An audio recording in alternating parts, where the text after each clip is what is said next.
சொல்லல்ல, செயல். செயல் தான் முக்கியம். தமிழ் உறவுகள் எல்லோருக்கும் வணக்கம். இன்றைக்கி தேதி பார்த்திங்கன்னா 8/5/2026. இன்றைக்கி அரசியல் சூழல் எப்படி இருக்குன்னு உங்களுக்கு தெரியும். அது உண்மையாகவே நான் மக்களுக்காக தான் நான் அரசியல் பணி செய்ய வந்தேன் அப்படின்னு சிந்தனையில் யாராவது இருந்தாங்க அப்படின்னா, டக்குன்னு விஜய் அண்ணன் கூட போய் ஜாயின் பண்ணி ஒரு நல்லாட்சி அமைக்கணும் அப்படின்னு சொல்லி பேசி ஒரு சுமூகமான முடிவு எடுப்பாங்க. அது நடக்கும். ஒரு வேளை நடக்கலை அப்படின்னாக்க, கோட்டை எல்லாத்தையும் அழி, ஃபஸ்ட்லேருந்தே வா பார்த்துக்கலாம் அப்படின்ற மாதிரி ஒரு சூழல் போச்சு அப்படின்னா, எல்லா கட்சிக்கும் சேர்த்து தான் சொல்கிறேன்,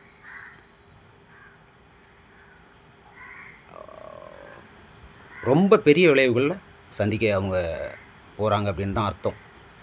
இது நான் எந்த கட்சியும் சார்ந்து பேசுகிறேன் அப்படின்லாம் எடுத்துக்க வேண்டாம். ஒரு சாதாரண ஒரு மனுஷன், நம்ம கண்ணு முன்னாடி நல்லது நடந்தால் பரவாயில்லையே அப்படின்னு நினைக்கிற ஒரு சாதாரண ஒரு மனுஷன், ஓகேங்களா? அதனால் மிகப்பெரிய தாக்கமாக இருக்கும். அது அது நிலைமைக்கு போகாதுன்னு நான் நினைக்கிறேன். நம்புவோம், எல்லோரும் நம்புவோம். ஒரு வேளை போச்சு அப்படின்னாக்க, நான் ஏற்கனவே ஒரு வீடியோ போட்டிருக்கேன். அது வலைதளங்கள் அங்கங்கே இருக்கும். அவருக்கு மட்டும் பார்த்திங்கன்னா அப்புறம் 43லேருந்து 53க்குள்ளே யார் விஜயண்ணனுக்கு மட்டும் அப்படின்னு சொல்லி ஒரு வீடியோவில் சொல்லியிருப்பேன். இப்போ ஒட்டுமொத்தமாக தமிழ்நாட்டில் டிவிகே கேண்டிடேட் எங்கெங்கே நிற்கிறாங்களோ அதே அளவு எல்லாருக்கும் ஓட்டு வந்துடும். அதனால் மற்ற கட்சிகளுக்கு எவ்வளோ பாதிப்பு வரும் அப்படின்றத யோசிக்கணும் கொஞ்சமாவது. உண்மையாகவே தமிழ்நாட்டு மக்களுக்கு நல்லது செய்யணும் அப்படின்னா,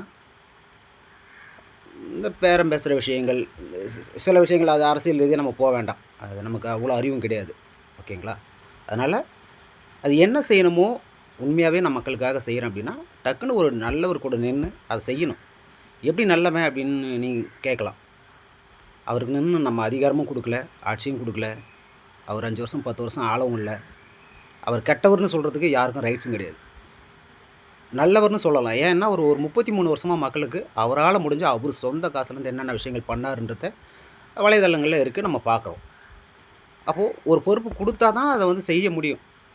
எல்லாத்தையும் மாற்றணும், எல்லாருக்கும் நல்லது, அடிப்படை தேவை மக்களுக்கு என்னவோ அதை பூர்த்தி செஞ்சிட்டோன்னா, அவங்க சம்பாதிக்கிற அந்த 500, 1000 ஒரு நாளைக்கு அதை வச்சு அவங்க வாழ்க்கையை மேம்படுத்திக்க முடியும்.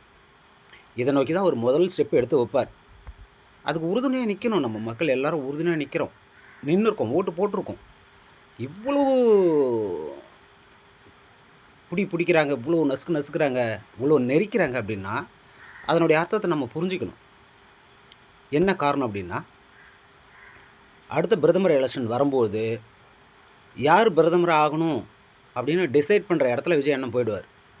சரிங்களா? கேரளா, தமிழ்நாடு, கர்நாடகா, ஆந்திரா, தெலுங்கானா இந்த மாதிரி விஷயங்களில் அவருக்கு இருக்கிற செல்வாக்கை வச்சு நல்லது செய்கிறவங்க பக்கத்தில் தான் அவர் போய் நிற்பார். நல்லது செய்கிறதுக்கு தான் அவர் உறுதுணையாக நிற்பார். நல்லது செய்யணுன்ற சிந்தனை உள்ளவங்க மட்டும்தான் விஜய் அண்ணனோட சேரவே முடியும். முதல்ல நீங்கள் வேறு ஏதாவது சிந்தனை வச்சுக்கிட்டு நான் அவரோட போவேன், நல்லது செய்வேன் அப்படின்னா நிச்சயமாக அது சாத்தியம் இல்லை. அது அவர் ஏற்றுக்கவே மாட்டார். ஏன்னா எண்ணத்தை கொடுத்தாலும் அவர் ஒரே மாதிரி தான் இருப்பார், எண்ணத்தை அவர்கிட்டருந்து எடுத்தாலும் அவர் ஒரே மாதிரி தான் இருப்பார். சரிங்களா? அது ஏன் சொல்கிறேன்னா, அந்த வலியும் வேதனை என்னான்னு எனக்கு தெரியும். நான் அதை அனுபவிச்சிருக்கேன். ஓகேங்களா? ஒரு சாதாரண ஆள், ஒரு சாதாரண பாமரனுக்கு இவ்வளோ விஷயம் தெரியுது, இவ்வளோ விஷயங்கள் நடந்தால் நல்லா இருக்கணும் அப்படின்னு எல்லோரும் நினைக்கிறாங்க இல்லையா? அதே போல் தான் நானும் நினைக்கிறேன். சரிங்களா? நல்லது நடக்கும், நல்லது நடக்கும், பார்ப்போம். சொல்லலை, செயல் தான் முக்கியம். எல்லாருக்கும் ஷேர் பண்ணி விடுங்க முடிஞ்ச அளவுக்கு அந்த வீடியோவை பார்க்கட்டும்.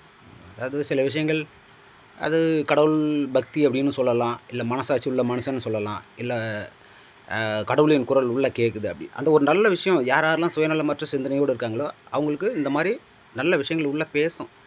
ரெண்டுமே நமக்குள்ளே தான் இருக்குது, கெட்டது நல்லது ரெண்டுமே. எதை வளர்க்குறோன்றது தான் முக்கியம். நல்லதை வளர்த்தா நல்ல விஷயங்கள் நமக்கு சிந்தனைகள் வரும், கெட்டதை வளர்த்தா கெட்ட சிந்தனைகள் தான் வரும், கெட்டது தான் நடக்கும். அதன் அடிப்படையில் தான் நான் சொல்கிறேன், இப்படி நடந்தால் நல்லாயிருக்கும், மக்கள் நல்லா இருப்பாங்க. நான் இதுக்கு முன்னாடி இருந்தவங்களை குறை சொல்கிறேன்னு இல்லை, செய்ய தவறிட்டாங்கன்னு தான் சொல்கிறேன். யாருக்கும் நம்ம பாதகமாகவோ சாதகமாகவோ ஒருத்தங்களை வந்து நம்ம திட்டணும் அந்த மாதிரி வீடியோலாம் நம்மக்கிட்ட இருந்து இனிமேல் வராது. இனிமேல்னா நான் அப்பப்போ அங்கங்கே நம்ம சொந்த விஷயங்களை பேசியிருப்பேன். அதெல்லாம் ஒரு பக்கம். ஒரு மீடியான்னு வந்துட்டால் நடுநிலையோடு பேசணும். நல்லது செஞ்சால் யார் செஞ்சாலும் நல்லது தான். அப்புறம் இன்னொரு விஷயம், இப்போது இந்த டிவிக்கு கட்சி கொடியை போட்டுக்கிட்டு அது எந்த கட்சியில் வேணாலும் இருக்கலாம், சரிங்களா?